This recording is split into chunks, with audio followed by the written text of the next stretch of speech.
While, sorry. I did this for like 3 days in a row and then no. Life catches up to you. And like everybody else, I have nothing going on. Nothing is strange.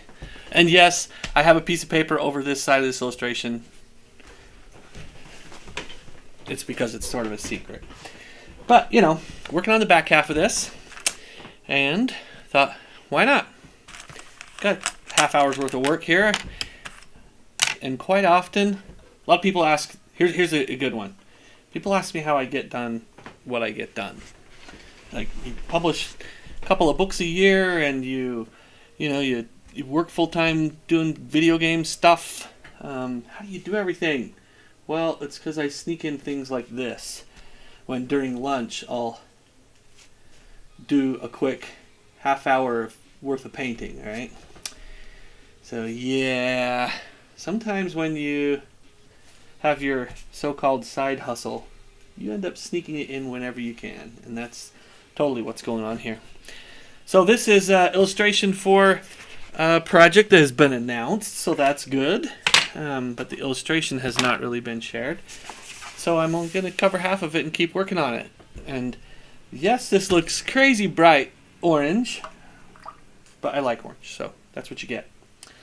This is ink and watercolor piece that I'm doing, and I forgot the name of the paper, but I tried another new paper and I like it because I don't have to stretch it at all. And I'm still back to that dry brush thing, which, yes, there's a lot of water going on here. Let me do this real quick. See if I can show you more of my tablet or my palette. So yeah, tons of water still going on here, but it's effectively dry brush because I'm not pre-wetting my paper. Someone asked me about that the other day when I mentioned I was doing dry brush, and a lot of it has to do with how much water is soaked into your paper before you start. That's kind of the big differentiator between dry and wet brush. And for this particular one, I needed a certain amount of control. Well, for all this stuff that I do, control is a huge part of it because I don't have the time to experiment with this stuff very, very much. So, I end up trying to get this stuff done in a fairly short amount of time. So dry brush just offers me that control, and that's kind of why I do it. This one, I'm probably 2 days into this piece. It's a pretty important shot in the book, maybe the most important. So it gets a little more time than normal. This is a full double page spread, and hopefully we'll be sharing it fairly soon. But the point that I'm at now is I've kind of got everything blocked in. I have most of the lighting blocked in, which is kind of cool. You can see the tree shadow being cast back in here, and now I'm just kind of finishing some of the foreground elements and details. So things like I have to decide what color clothes to put these guys in because this is it. And once it's done, and I have pre-decided, I've already done all my character concept stuff. But once it's decided, this one's pretty final. When it's done, it's the way it's going to be in the whole book. So I have to be kind of careful with that stuff. But anyway, I actually kind of wanted to ramble about something today that you may or may not find interesting. But I had a really good discussion with a friend of mine today, recently, a few minutes ago. And it was something that's been on my mind a lot, too, because my son is doing a project right now, and we've been talking a lot about value. How much is your time worth, and how much is your art worth? And it's kind of an age-old question when it comes to pricing your work, right? It's a tough thing to do, and there's so many answers to that question. So I kind of wanted to go over a couple of kind of like where my brain is with it, and I'll start it by saying this: when I came out of school, I had no idea how to price my work. It's probably one of the most frustrating things for me because I wanted to work, and I had been doing some editorial illustration while I was in college, like illustrations for magazines, but I hadn't really done enough to to make it worth it. And at that time, it was pretty common for publishers, at least the level that I was working at, to ask things like, hey, can we just pay you in tear sheets? So basically, they don't pay you at all, and they just give you a few bucks, or a few copies of their magazine, the page that you printed only, 25 or 30 sheets that you can use in your portfolio to kind of help you get the word out. So I want to kind of talk about the value about that kind of stuff. Should you work for free is a good question to have, and then also on top of that is what's truly free. So the big one, and it's really easy to answer, should you work for free? Well, it's a really easy answer. No. Never. You should never work for free. And I did, and I have in the past, especially when I was kind of starting out, I was willing to work for free. And to kind of share my time is really what I'm doing. And no compensation. And it's a tough one, right? Because sometimes when you're working, especially when you're trying to start out, those offers just aren't there. And free is kind of maybe the only offer you're getting. So I kind of want to talk about maybe some other things you can negotiate to kind of help. And another one that you hear a lot is working for exposure. And man, those are tough things, because last time, I mean, you've heard this, right? Your landlord, your mortgage person, whatever, doesn't get paid in exposure, so you shouldn't either. And yeah, I think that's the truth. You really shouldn't be working for free. So a friend of mine has an opportunity, and this person, I won't tell you what the opportunity is or anything, that's theirs to share. But the opportunity financially isn't great. It seems like a very, very small amount of money. And this person's an author, and they have an opportunity to get published, but the compensation there is, it's not the kind of thing you can retire on, I'll put it that way. It's pretty low. But when you look at the full package with something like that, there's some opportunities within there that are pretty interesting. Let me make sure that's not someone telling me something crazy. Sorry. So this person hasn't published yet. Pretty new into the whole thing. Hang on a sec. I gotta do one thing. Sorry. This is what happens with live streaming. Things pop up.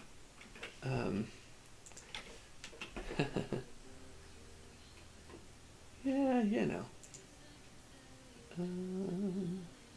Oh no, someone... I'll have to probably do it after. Anyway, sorry, I'm rambling and not doing a great job here today. So this person hasn't been published yet. This is her first opportunity to get published, and the publisher is offering some things in addition to compensation. And one of those things they're offering is, it's tough to break into children's book publishing in general. So the thing they're offering is a published credit. And we talk about what the value of that is. And not letting that drive your decision is a tough thing, because yeah, there is value there. There is value in being published. How much is a really good question. And I guess the one thing I kind of mentioned to her, and I think it's a valid point, is the value that you're really getting from this. The compensation is almost insignificant in this particular case.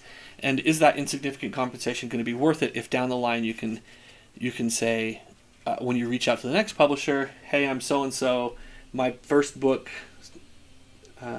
is available now, you can grab it here and here, published on this date, and it shows those publishers that a couple of things. It shows them, one, that you've kind of been validated by the gatekeepers, which I know some agents and editors will say they're not gatekeepers, but they are. And that is meaningful to a publisher. There's good value there. And so there's a perceived value, not just perceived, there's a real value to being published. And I guess the real question is, at what level do you say that value equals out? Is it worth $100? Worth $1,000? It's a tough one, right? So I guess, I don't know. I really guess I'm not sure what I'm saying here, other than compensation comes in a lot of different forms. And I absolutely hate the concept of when someone says you're working for exposure, because exposure is not what you want. Working for an opportunity to network deeper, that has value. In the day of social media, exposure is almost meaningless. I know plenty of people who don't have a published book who have 200,000 people who follow them on Instagram, and they're able to make a living off of that network that they've built, or off of that exposure that they've built on their own. And when you're working with a publisher who has a smaller social media than the majority of the individuals they work with, who's exposing who? Right? Like right now, if I had an opportunity to work for that publisher, I'd probably be offering more exposure for them than they are for me. But when you're starting off, that might not be the case. So it's a tough one. It's tough to decide kind of what that is. And I guess really what I'm saying is the thing that you should be looking for, if you're willing to work for a reduced price, or if you're being asked to work for a reduced price, something that is below what you think your compensation is worth. If there's an opportunity to network and to build further opportunities for you, those type of things might, there goes my dumb camera. Someday I'm probably never going to fix that. Who am I kidding? I'm never going to fix it. You just got to deal with this. The value there comes in future return for you, not for them. So if they're offering exposure, and that exposure is something that they're going to be doing in their daily, everyday business, that's something they need to pay for. If what they're offering is an opportunity to network further down the line and it's going to further your career, well, that's a different story altogether. So in this particular case, even though her opportunities, the financial return on it is not great immediately, there might be things like royalties or some things like that down the line that could help. Really, the advantage that she's going to gain from this is an opportunity down the line to show published work. And published work, there's a saying in the book world, it's publish or perish. Actually, I think it's also in the academic world, which is a tangent, but it really is true. You've got to publish, whether that's self-published, which is totally valid, or whether that's working with a publisher that can help you kind of maybe get some of your early stuff out at an equitable rate for them and an equitable rate for you. Maybe it's not equitable. And at that point, you have to look at the work that you're creating with them as a marketing opportunity. So there might be an immediate financial step back for doing something like that, where maybe you're looking at it and you're doing the math. Hopefully you take track of how much time you put into things so that you can actually evaluate that kind of stuff. But you do the math and you're like, shoot, I made, 30 cents an hour. I got paid a small amount of money and I put a huge amount of time in. That is really tough. That's a tough pill to swallow, because it makes you feel like your work has no value. And boy, let me tell you, I've been there. I think everybody who has probably ever published anything in their entire life has had. It's not true. Some people, their very first book, they kind of set themselves up for life. But that's the anomaly, and it's tough not to compare to those people. So, basically, if you're able to find an opportunity to network further down the line and a way to be able to show your work as published and valued by other publishers, then there's some inherent value there. So, kind of a long ramble. I'll probably dig into this one more because I didn't really talk about how to value your work. That's a totally different discussion. But let me put it to you this way. If I'm going to give you some real answers. My first books that I published, my first one was a nonfiction book. That's a little bit different scenario. But my first children's book that I published was my Microsource series. These. Right? I've got a stack of them here. Right? My microsource books. Right? I'm super happy with these. I'm proud of the work that was done for these books. Right? They're about, I don't know, 15,000 words, right? 200 pages. But they're heavily illustrated, and I did the illustrations for them as well. There's about 100 illustrations per book. And I did 2 a year for 3 years. Right? So if that was the only thing I was doing at that time, if I was only working on the microsource books, and I had to rely on that to provide for my family, it would have been fiscally impossible. There's no way that that could have happened. And without going into the details of the contract, which I won't do, I will say this. I track meticulously the amount of time I put into a project. And when I signed the contract for that, I dramatically underestimated how much time it was going to take for me to create that. So we're going to talk about that one in just a minute, that my poor estimation going into the project. That was a big one. So there's that. That's a good place to start. And then the next thing about it is that I wasn't really prepared to do those books. I had some ideas of what I was going to do, but to be honest, I hadn't done the visual development required to get to those books before I signed the contract. And for so many years I've been working in the games industry where there is a benefit from the concept and development side. There's a benefit to be able to painting in multiple styles, being able to adopt a style. You can probably hear my cat in the other room, the most vocal cat I've ever had. Anyway, I really underestimated it. And to be honest, I probably overshot even what the publisher expected for me in those books. I don't know that there was nowhere in the contract that said how many illustrations were expected per book. I kind of set that myself.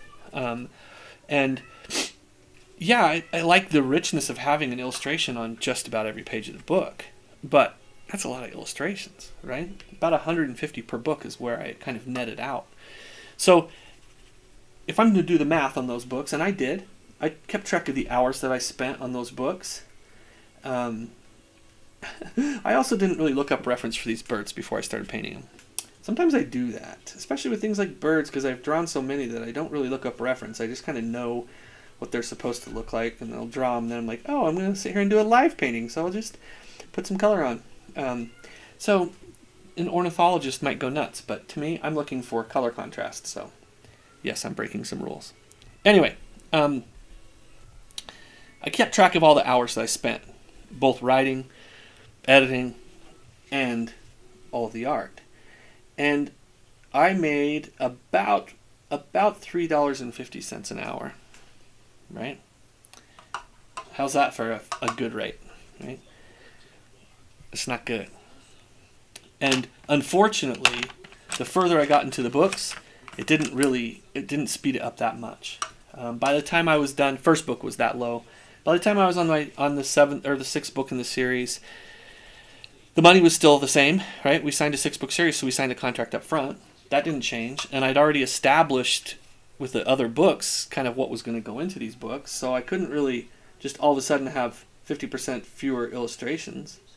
And while some of the character design was done at that point, all of it pretty much, except for maybe a new dinosaur here and there, the visual style was already designed, so I'd saved a little bit of time there. But still, I was less than $5 an hour. I got a little faster. I'd built some proxy models and some things with some of the environments that I could use to reference, which really helped. But it wasn't like I had made a 3x increase in efficiency. So I finished that whole book series. By the time I was done, I was at like just over $4 an hour. Finished that book series, and yeah, it's not great, right? And then when you have the publisher that doesn't kind of help move the book, so there's no royalties on the back end of that, those books will never earn out. It's frustrating, right? But the thing that I probably learned, and probably the biggest value that I received from working on that book series, this Bird's Too Dark. It's kind of nice for me to see it on this little monitor here. I can see all my problems. The advantage is that I really did learn that I needed to estimate better. I needed to understand the project before I started a lot better. And so there was some benefit there that happened beyond the financial compensation. And I built a good relationship with my publisher. We're doing more books, so that's good. And those books are maybe more equitable than, at least in the creation part of it, than Microsource. And if nothing else, they're books that I think will sell better, so that there's more royalties on the back of things. So there is value in that. There's great value in experience. So, gosh, I could talk about this one forever. I guess what I would say is, if you're just starting out and you have an opportunity to publish something, the advantage to doing that is probably not your financial compensation. Unless you're one of those outliers that all of a sudden gets an incredible opportunity to publish something that is kind of predestined, right? And that definitely happens in the publishing industry, right? The publishing industry kind of becomes at some point a self-fulfilling thing, right? Another topic for another time. When I look at that compensation up front, and yes, it has to maybe somehow compensate you for some of the hours you spent on the project. That's a good thing. But it's not going to equal out. In rare cases, it's going to equal out. What you have to look at it is getting paid for part of your education. Because that's what this is. Your first couple books are in education. And I know for me, I learned more in that Microsource series than I did in any other series. I learned what I'd do again. Probably more importantly, I learned what I wouldn't do again. And so I do feel like those things were a benefit to me in the long run. And then, like I said, that there's that compensation. And probably the better and bigger and better compensation that happened here was that I felt like I networked well from there, and I've been able to use those books to parlay into better opportunities down the line, and that is extremely valuable. There were some other, probably both intrinsic and actual educational opportunities that happened there with those books. Certainly forced me to define my style better, and to do those things, which could be another discussion. But anyway, the biggest benefit is having a project and forcing yourself to actually finish and to polish and to understand that platform. There's no way you can learn that any other way than to go through the pipeline. So if you can look at these opportunities, even if they come along and they might not be huge, exposure is bullshit. If someone tells you you're getting paid for exposure, that's garbage. You're not. Don't let that be what you do free work for. But getting compensated to network and to learn something, if it's something you want to invest in, that's worth the time. That's worth its weight in gold. Okay, that's it. I'm going to get back to work. But anyways, you can see I basically got nothing done in a half hour. Not nothing, but not much. So sometimes these big projects happen in these little bite-sized pieces. So I have to get back to real work, even though this is also real work. And I hope you guys are having a good day. Wear a mask. Wash your hands. Stay socially distanced. All those things are real. Bye.